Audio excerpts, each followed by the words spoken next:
mbe tuzongera guhura fise byinshi no kubwira hari mwizi ntatahura no kubona gwaragiye mbe tuzongera guhura ndazo fise byinshi ubwira hari mwizi ntatahura ivyo wabonye iyo wagiye kumbona izuba rirenga bukeye rigaseruka nihe riba rivuye nihe rigarukiye riba ryatashe kuryama canke kwakira abandi baze nyishu utora no gukunda abandi bene wacu baragenda aba bakavuka bakaza badusanga habagiye badusize ni kumanga nta kuringa bisaba gusa fisa makenga bega bagiye bazogaruka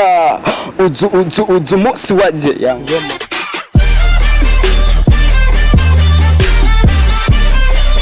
Yes, so 1 2 1 2 bakozi ba Sunlook TV meze neza muraho. Yeah, the promoter of the phone.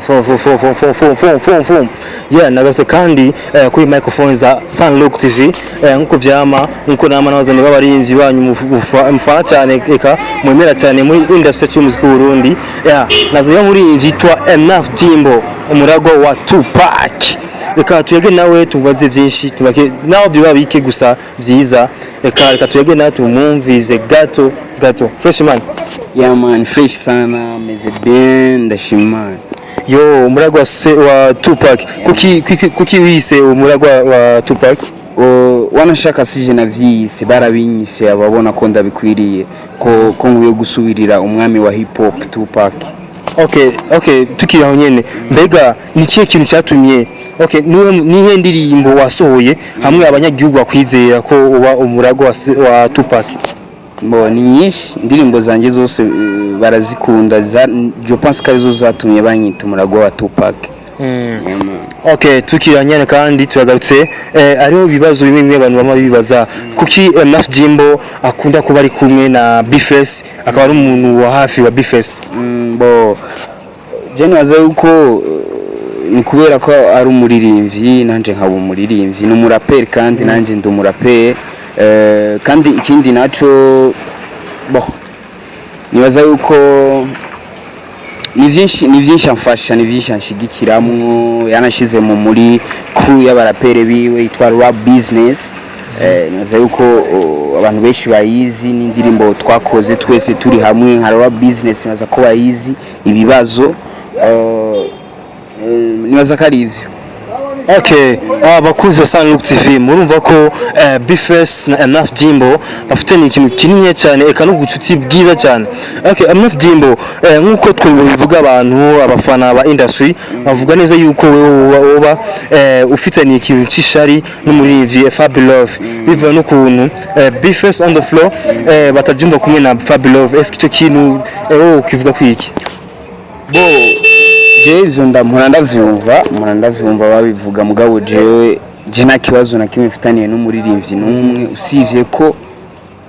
bo bamfitiye ikibazo canke bamfitiye sinzi ko no vyita. Mbega byo bishika mu kayaga nabo bande abo nyene agakundi ka dedication ka Fabulous. Je twara tuyaga kera cyane kera sana je naranatangura kuririmba twara tuganira nawe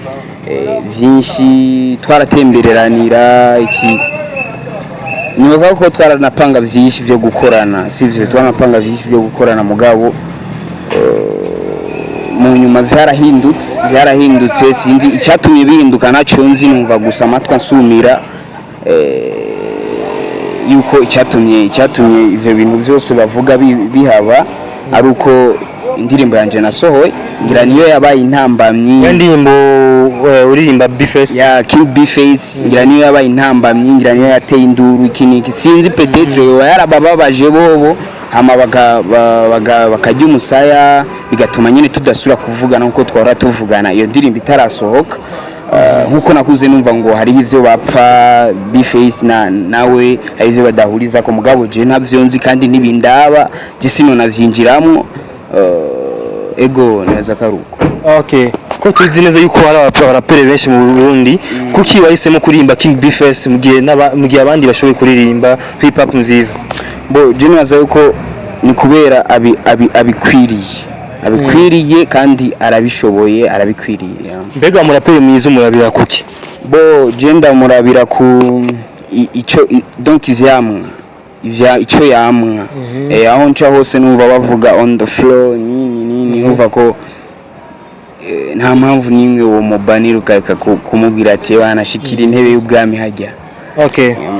Okay, bakuzi ba Sunlook TV murumva ko igituma avuga Bface neza nuko Bface on the floor hanu hose aravugwa kandi abana bakavuga ati on the floor big up sana. Nibikorwa ko urumva ko ni ibintu bifasha abantu benshi muri societe usanga iyo ruguru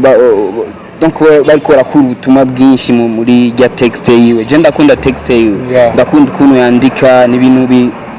iyo ndiko ndandika novuga ko ntibiri kure cyane. Ndavyumvira navuga ati eske burya butumwa on the floor atanga muri zijya ndirimbo ziwe zigashika kure zigashikira abari ngaha mu gisagara ca Bujumbura bari mu ntara zigize igihugu abari hanze bukabaryohera gute nanje nto kwandika ibintu bishobora gufasha abantu abana bariya kugira ngo nanje shobora gufata akarere nubwo hariho n'ibindi bintu nyene jewe iyo ndiko ndandika indirimbo nama ndaba nico sindacibagira. Okay, tuvuge yuko Bface on the floor wa kwespira bo arimwe nabivuze neza arimwe abantu bakwespira kuva kera kuva nkiri mutoya nibaza ko naranabigaragaje mwite Bface on the floor canke rap yude naho nyene ntagaso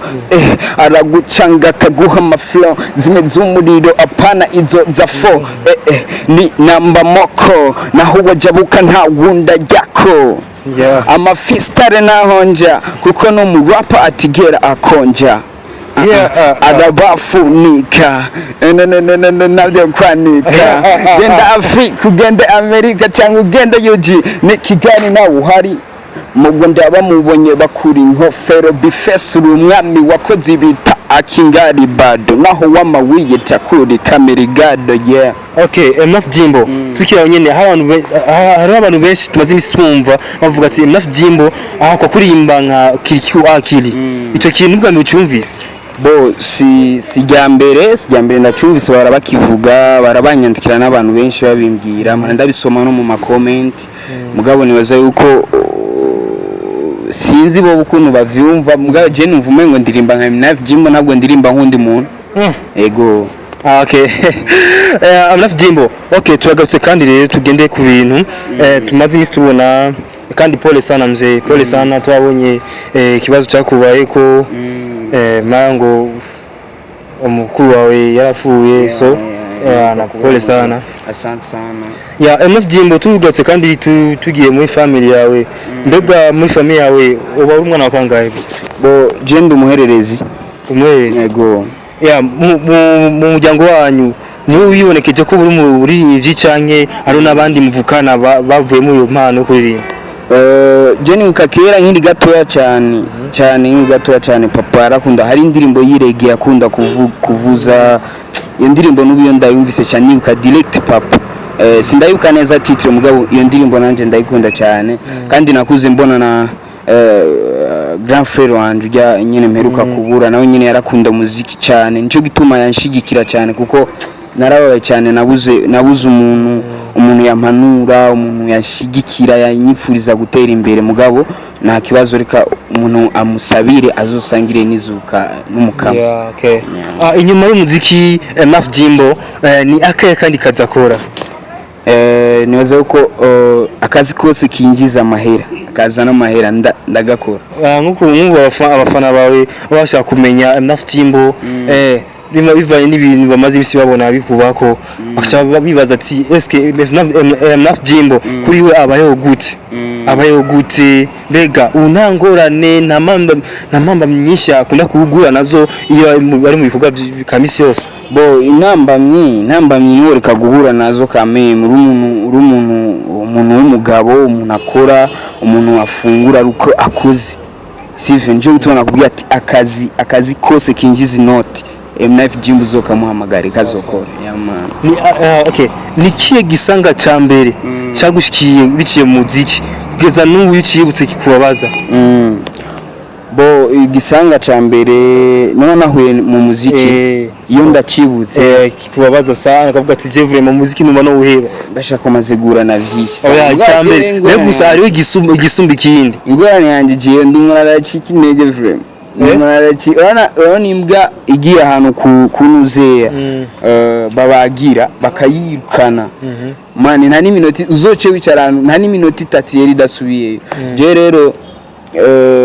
novuga uko mu muziki ndamaze guhura n'ibintu byinshi binci intege mugabo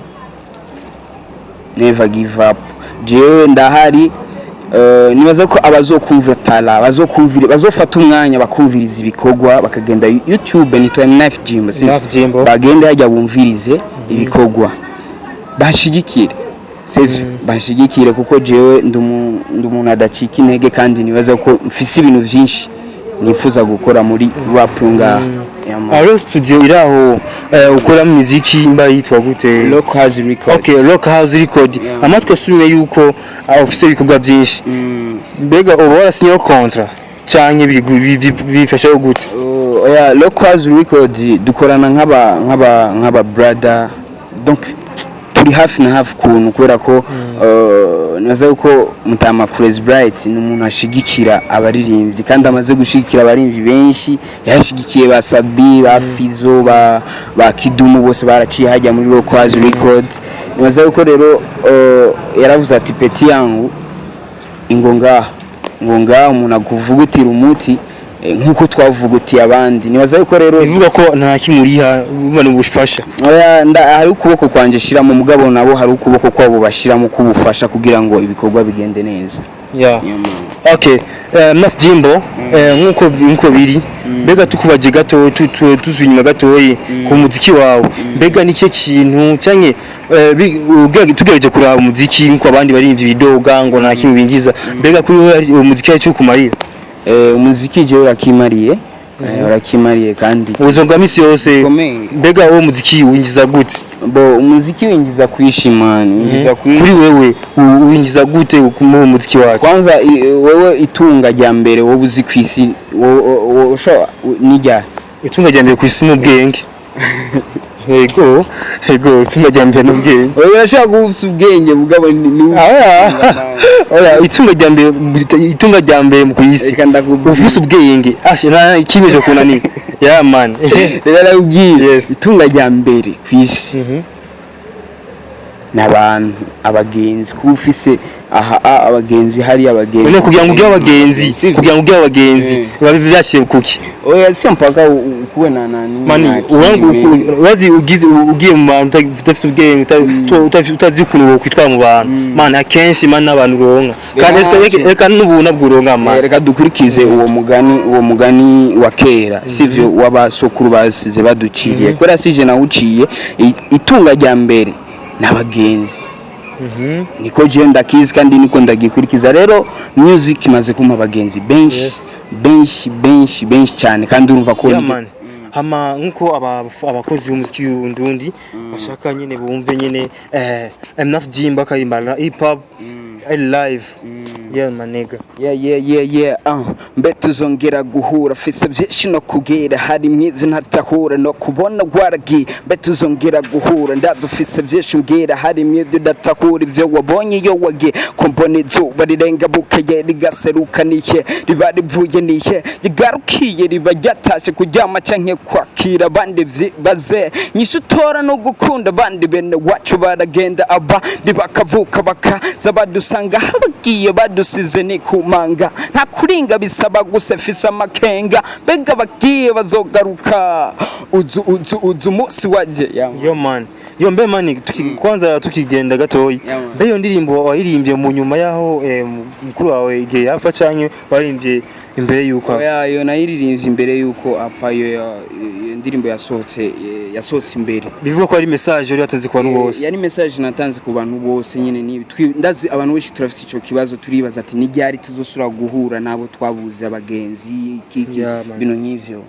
thanks so much my bro sawa yo 1212 wakunze wa Sunlook TV turi na Naf Jimbo atubwiye bimwe twashaka kumenya urumva ko Naf Jimbo ni umuririmbyi abikora neza cyane muri industry y'umuziki w'u Burundi thanks so much ciao